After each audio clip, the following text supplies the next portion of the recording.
Vamos a nossa Bíblia, fazendo seguimento ao estudo das cartas que Jesus revelou do seu trono para João, seu filho amado, capítulo 3, versículo 7 e seguintes.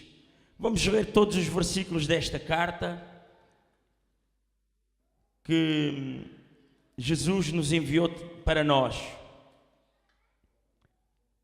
O livro de Apocalipse, livro da Revelação, capítulo 3, versículo 7 e seguintes. Quem abriu, diga amém. E ao anjo da igreja que está em Filadélfia, escreve: isto diz o que é santo, o que é verdadeiro, o que tem a chave de Davi, o que abre e ninguém fecha, o que fecha e ninguém abre. Eu sei as tuas obras. Eis que diante de ti pus uma porta aberta que ninguém pode fechar. Tendo pouca força, guardastes a minha palavra e não negastes o meu nome. Eis que eu farei aos da sinagoga de Satanás, aos que se dizem judeus e não são, mas mentem. Eis que eu farei que venham e adorem prostrados a teus pés e saibam que eu te amo. Como guardastes a palavra da minha paciência, também eu te guardarei na hora da tentação que há de vir sobre todo o mundo, para tentar os que habitam na terra. Eis que venho sem demora. Guarda o que tens para que ninguém tome a tua coroa. Ao que vencer, eu farei coluna no templo do meu Deus, e dele nunca sairá. E escreverei sobre ele o nome do meu Deus e o nome da cidade do meu Deus, a nova Jerusalém, que desce do céu do meu Deus, e também o meu novo nome. Quem tem ouvidos ouça o que o Espírito diz às igrejas. Meus queridos e amados irmãos, esta é a sexta carta ao qual Jesus revelou a João na ilha de Patmos. Quando João ele estava aprisionado, como todos nós sabemos, na ilha de Patmos, para onde os romanos mandavam eles subjetivamente, sendo os mais criminosos diante do povo que existia, eles mandaram João para aquela ilha, e Jesus, em um arrebatamento de sentidos, de espírito, leva João diante do seu trono e começa a escrever as cartas, a falar as cartas, o que se passava em todas as igrejas para o próprio João. E como nós todos sabemos, as igrejas que se encontram na Ásia Menor, elas encontram-se no sentido horário do relógio. E esta sexta carta, ela se encontra na posição, ou seja, são 7 cartas que representa a plenitude de Deus, representa aquilo que Deus quer falar com a igreja, quis falar com a igreja no passado, no presente e no futuro. E sendo ela no sentido do relógio, ela é como se fosse redondo. Sendo redondo, é como se seja a própria orla da igreja, seja a própria igreja de Cristo na terra, sendo ela, a meu parecer, espiritualmente falando, sendo como que a orla da própria Jesus Cristo de Nazaré, ou seja, estando toda a igreja em todo o tempo, em todo lugar, em todos os séculos, sempre aos seus pés, ao seu derredor.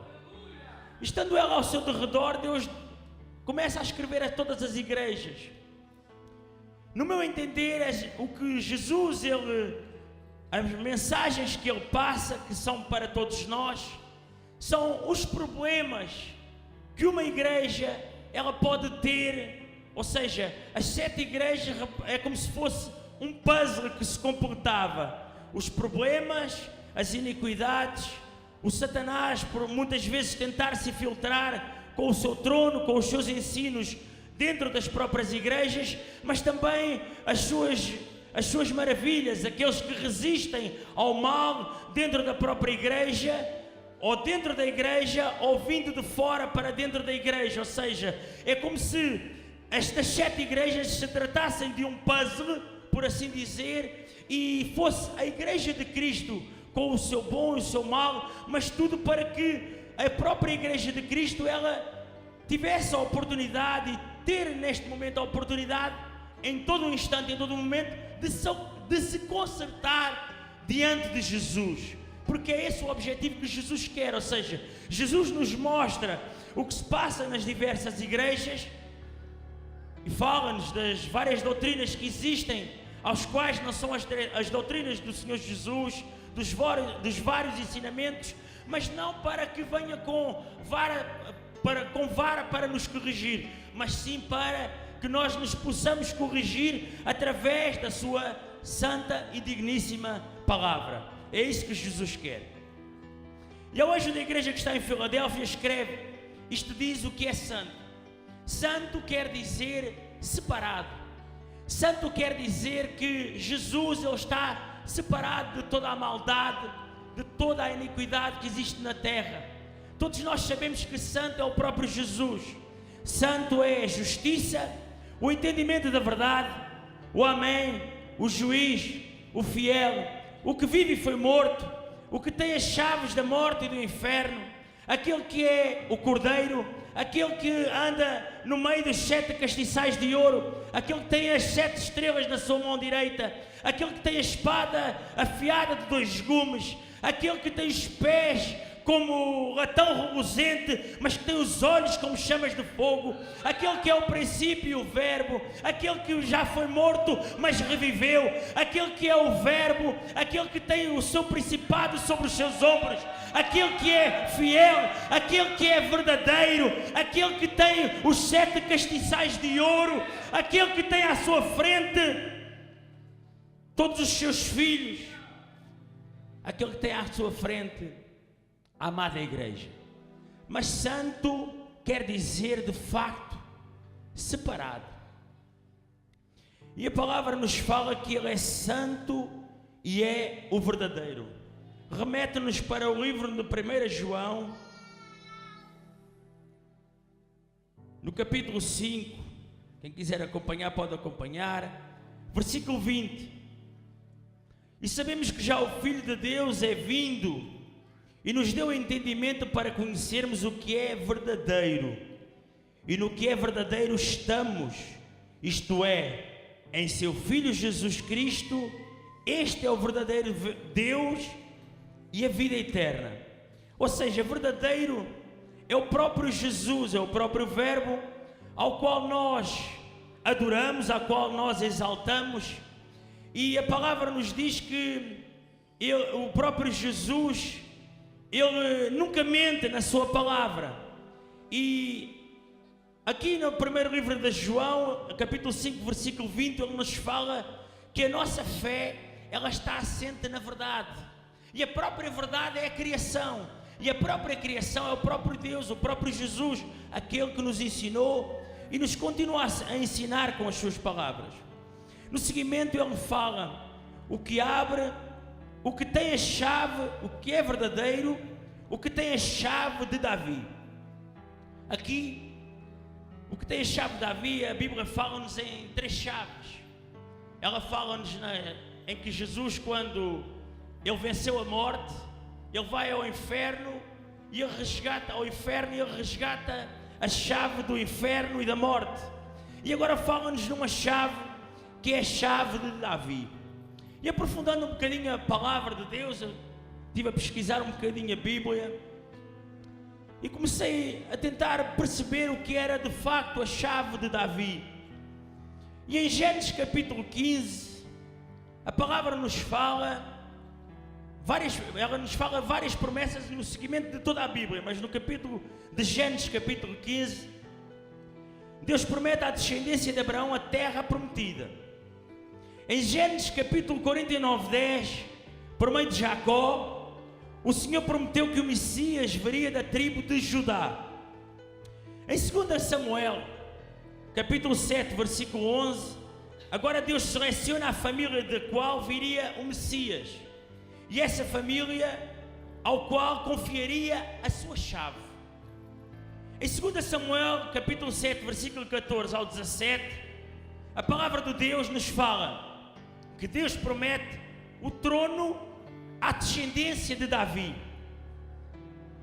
E remete-nos também para Isaías capítulo 22, ao qual eu já irei falar. Ou seja, Jesus promete primeiro uma terra, Jesus promete uma tribo, e depois Jesus promete uma família.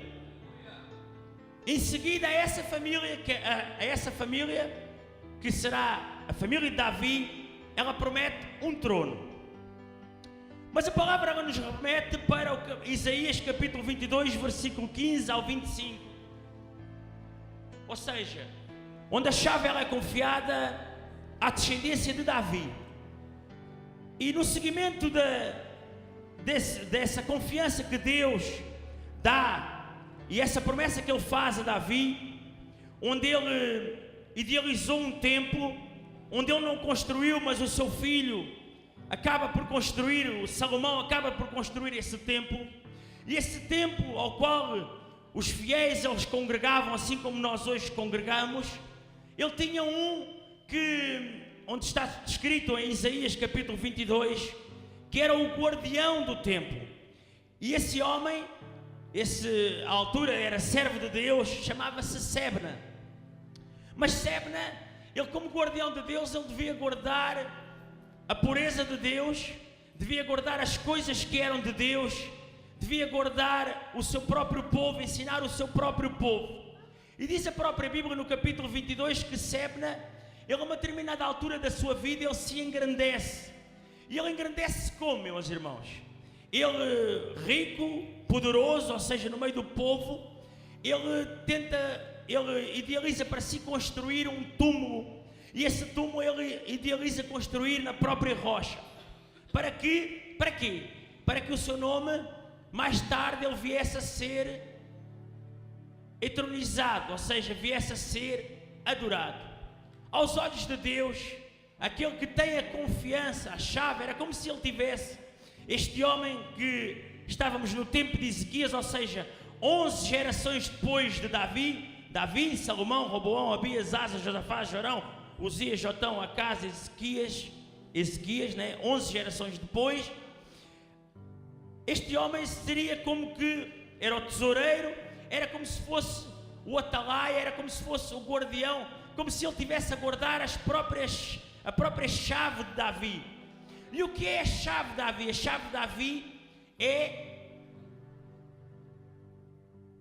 chave de Davi era de onde viria a descendência do próprio Jesus Cristo de Nazaré. Ou seja, guardar a própria descendência de Jesus através da linhagem de Davi. Mas para isso teria que ter alguém como que atalaia para guardar a santidade, para santificar o povo, para guardar as riquezas do reino. Mas Deus viu que esse homem se ensoberbou, ou seja, tomou soberba e colocou Eliaquim para tomar conta das coisas do reino. Isto é a conclusão do quê?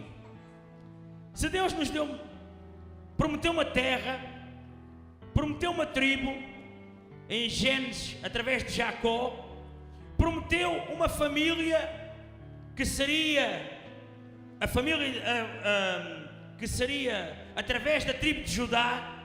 Se ele promete um trono a Davi, ele tem como este tesoureiro, Eliaquim, como um atalaia. E se ele promete, ou seja, Jesus é como se idealizasse algo na própria terra. Ele diz assim: olha, vou-vos dar uma terra, vou-vos dar uma tribo, vou-vos dar uma família, vou-vos dar um trono, mas também vou-vos dar um guardião do meu templo.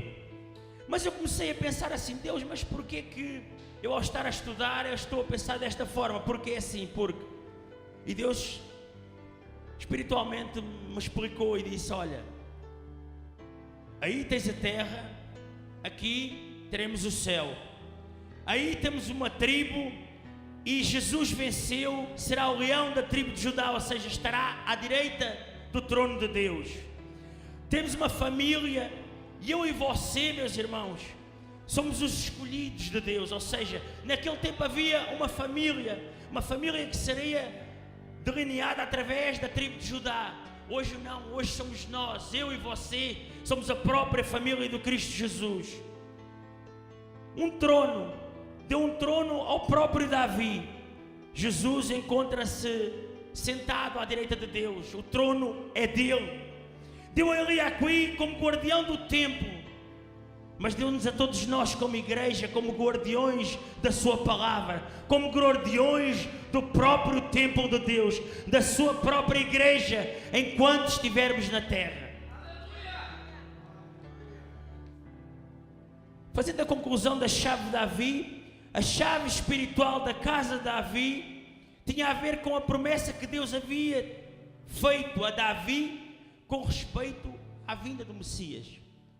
E como todos nós sabemos, o Messias veio através de Maria, na linhagem de José, mas veio através de Maria e veio através de José. Ou seja, para complementar a própria palavra do Senhor. E Jesus nos continua a falar e diz: o que abre ninguém fecha, e fecha e ninguém abre. Aqui fala-nos do abrir, ela dá-nos uma subjetividade de uma porta. E esta porta, por muito que se pregue em portas abertas na terra, ou seja, promessas de carro, promessas de casa, de casas, ou de uma outra qualquer riqueza terrena, esta porta, ela não nos fala da porta, qualquer porta da terra, ela fala-nos numa porta do céu, que se abrirá se nós respeitarmos a palavra do Senhor. Esta porta, com certeza, ela estará aberta para aqueles que subsistirem na sua palavra, para aqueles que idealizam para a sua vida algo mais do que algo terreno, algo mais que uma casa, algo mais que um carro. Se nós compreendermos que a palavra do Senhor, ela nos leva sempre para que nós venhamos a ter a nossa salvação, para que nós venhamos a obter algo mais grandioso, ou seja, ela nos leva para uma porta que se encontra aberta no céu, para aqueles que conseguem viver uma vida digna, uma vida santa, e que conseguem perseverar na palavra do Senhor. Eu sei as tuas obras,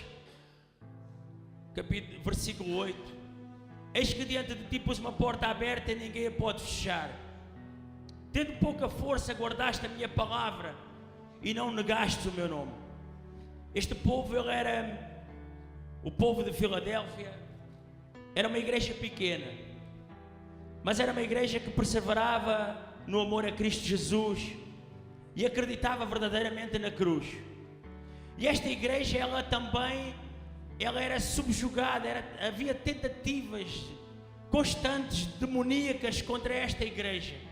Mas Jesus, ele acaba por falar através de João para a igreja de Filadélfia e diz: olha, tendo pouca força, vós mesmo sendo poucos, vocês estão a conseguir resistir ao mal. Vós mesmo sendo poucos, vocês estão unidos e conseguem perseverar contra as astutas ciladas de Satanás.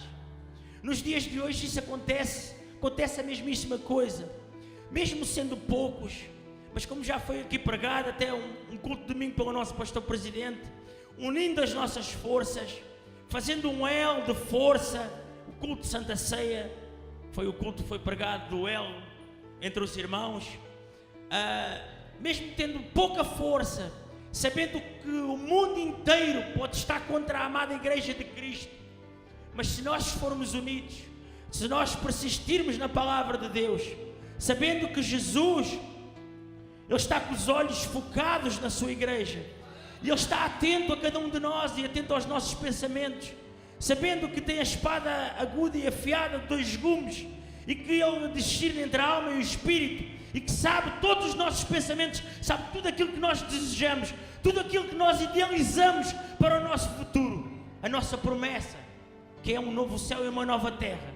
E Ele sabe todas essas coisas. Sabendo tudo isso, Ele sabe que mesmo tendo pouca força, sabendo que mesmo que o mundo se coloque contra nós, mesmo que Satanás, ele persista constantemente para nos tentar destruir de alguma forma, ou disseminar a sua igreja, que é a menina dos seus olhos, mesmo que isso aconteça, ele vai dizer, para mim e para você, vai dizer, olha, mesmo tendo pouca força, estás a guardar a minha palavra e não negas o meu nome. Mesmo que alguém tente que tu negues o meu nome, mesmo que venha as ciladas, mesmo que venha a tempestade, os desertos, mesmo que venha aquelas muralhas que nós pensamos que são intransponíveis, que nós não conseguimos passar, naquelas dificuldades da nossa vida que nós encontramos todos os dias, Jesus vai dizer, olha, mesmo no sofrimento, tu não negas o meu nome.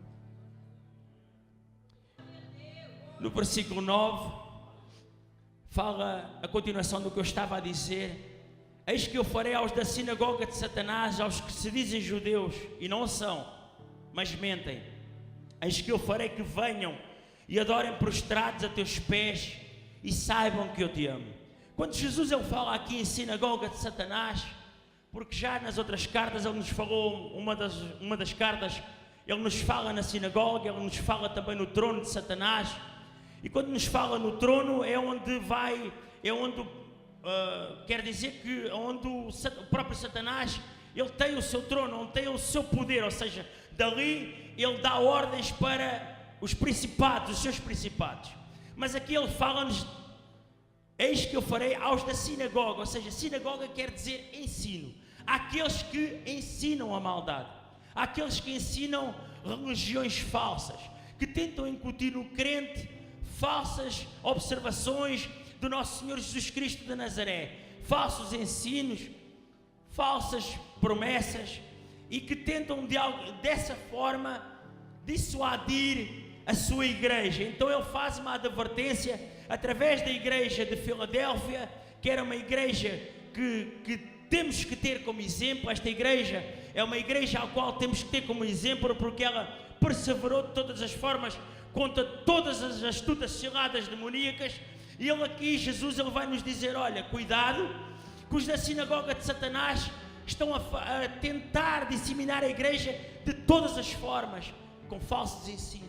Sempre será assim, irmãos, sempre foi, sempre, em todo o tempo, em todos os séculos, até antes de próprio Jesus existir. E quando Jesus caminha, e depois que Jesus ensina aos seus discípulos, e que ele deixa discípulos, e com discípulos, mesmo assim, sempre houve a sinagoga de Satanás, sempre houve o trono de Satanás, porque a própria Bíblia nos fala que este mundo ele é de Satanás. Só a misericórdia de Deus e a sua mão sempre estendida sobre nós, só essa misericórdia nos leva de facto à nossa salvação. Passando para o versículo 10, como guardaste a minha palavra, a palavra da minha paciência, também eu te guardarei na hora da tentação que há de vir sobre todo o mundo, para tentar os que habitam na terra.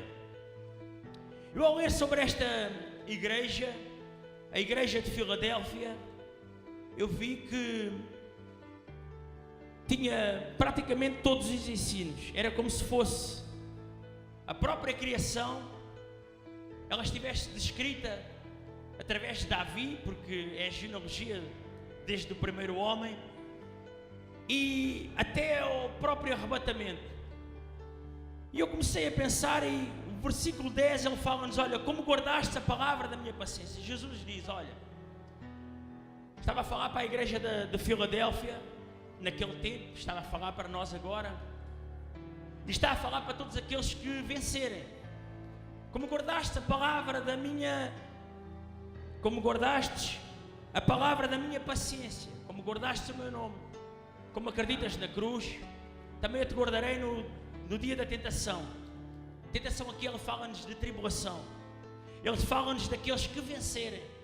Ele fala-nos aqui, neste versículo 10, ele fala-nos do arrebatamento, ressurreição, o dia do Senhor, espiritualmente falando. Ele nos fala, não diz aqui o arrebatamento, ressurreição, o dia do Senhor, tribulação, mas espiritualmente falando, no versículo 10 está o complemento da salvação do ser humano.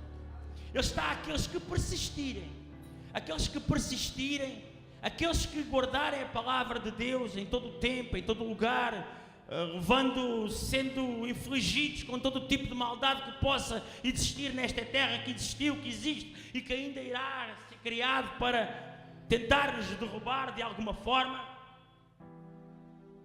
Porque o diabo constantemente está a criar mecanismos, porque o diabo, por muito que nós pensemos que ele é burro, ele não é. Ele esteve perto de Deus, ele aprendeu com Deus, ele caminhava de frente a Deus, ele andava sobre pedras afogueadas, ele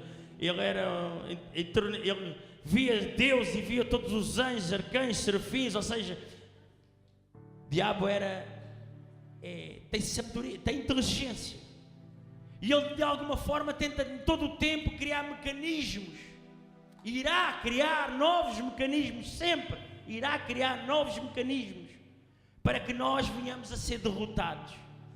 Derrotados como? Para que não venhamos a guardar a palavra da paciência do nosso Senhor Jesus Cristo. A paciência, a palavra da paciência do nosso Senhor Jesus Cristo é subsistir contra todas as armadilhas que possam existir. E guardar essa palavra é uma vitória, porque não sofreremos a tribulação. A tribulação é algo que muitos de nós, se não lermos a palavra com atenção, não temos noção o que é o desespero se nós passássemos ou se viéssemos a passar pela tribulação. A tribulação é quando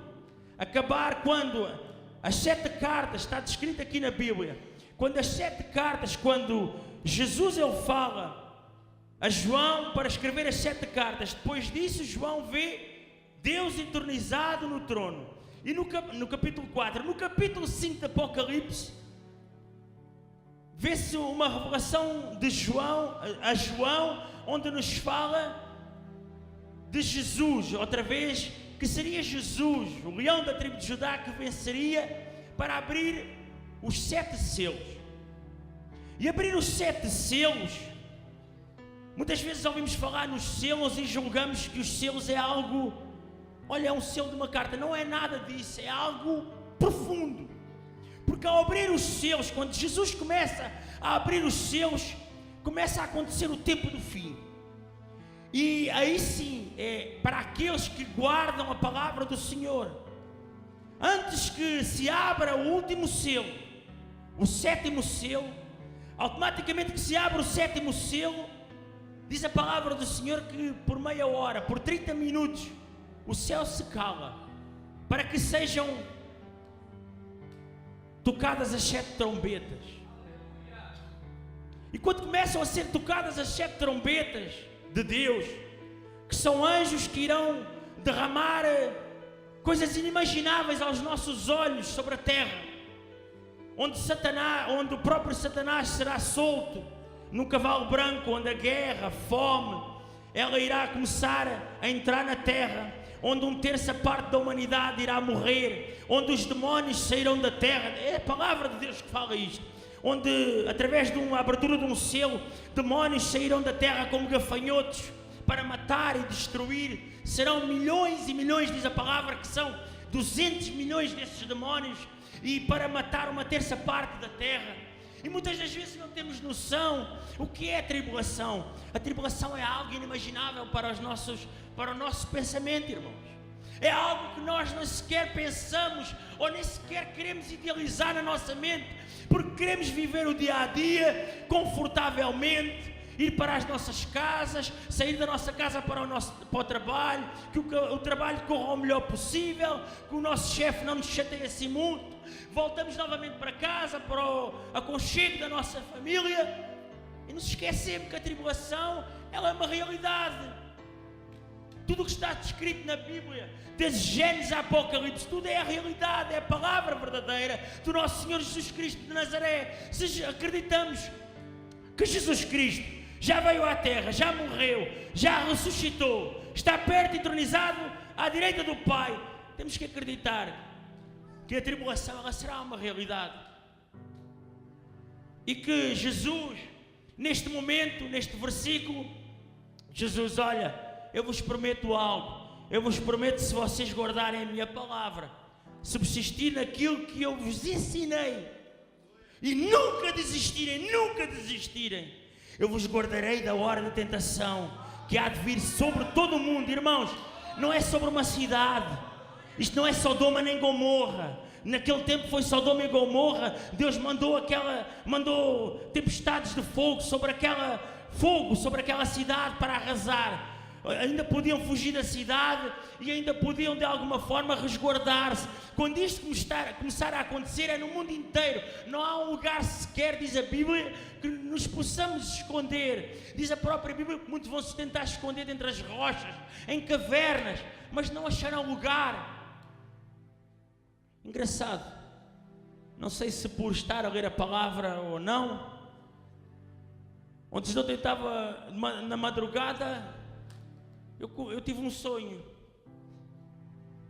E quando eu tenho um sonho, eu vejo fogo a cair sobre a terra. E eu comecei a olhar para trás no meu sonho e comecei a ver as florestas a incendiar-se. E eu vi uma ponte, vi água. E digo assim, no sonho, pensei, será que se eu tivesse me preparado, escondido de alguma forma debaixo d'água? E o próprio Deus dizia no sonho, nem na água ninguém se salvará. Porque a água, naquele momento que eu comecei a dizer, aquela água começou a ferver. E eu fui para uma ponte. Quando eu vou para aquela ponte, eu nem sequer tentei ir para a ponte. Porque imediatamente Jesus disse que era impossível alguém escapar àquela tribulação. É por isso que eu confiei, fiquei parado, mas acordei com medo. Sinceramente acordei com medo, porque eu via fogo a cair de todos os lugares, bolas de fogo a cair sobre a terra. Talvez tenha sido por eu estar a palavra de Deus e estar a tentar vivê-la demais, mas eu creio que a palavra do Senhor, ela de alguma forma, ela quer falar connosco, através de sonhos, através de visões. E eu peço a Deus, mesmo eu acordando no sonho sobressaltado e com medo, eu peço a Ele que me dê ainda visões, ainda mais difíceis. Porque através dessas visões, nós podemos até, de alguma forma, tentar passar a mensagem que o nosso Senhor Jesus Cristo nos está a passar através de sonhos, para que dessa forma nós também possamos passar. No versículo 11 diz a palavra do Senhor: eis que venho sem demora, guarda o que tens para que ninguém tome a tua coroa. A palavra de coroa, ela está associada a prémio. Prémio dá origem a vitória, e vitória dá origem a coroa. Mas espiritualmente falando, a coroa é associada à vida. Numa das cartas da palavra do Senhor, ela nos fala, salvo eu, a segunda carta, Éfeso e Esmirna, penso que foi Esmirna: ao que vencer lhe darei a coroa da vida. E depois, logo de seguida, a coroa da vida, Jesus fala: e não sofrerá o dano da segunda morte. Ou seja, receber a coroa, se Jesus nos vai dar uma coroa, e aprendendo todas as outras cartas, Ele vai nos dar o maná escondido, vai nos dar uma nova pedra branca e nessa pedra um novo nome escrito, vai nos dar poder sobre as nações, vai nos dar vestes brancas, vai nos dar um novo corpo espiritual, vai nos dar todas as riquezas que Jesus anteriormente prometeu. E sabemos que Jesus nunca mente na sua palavra.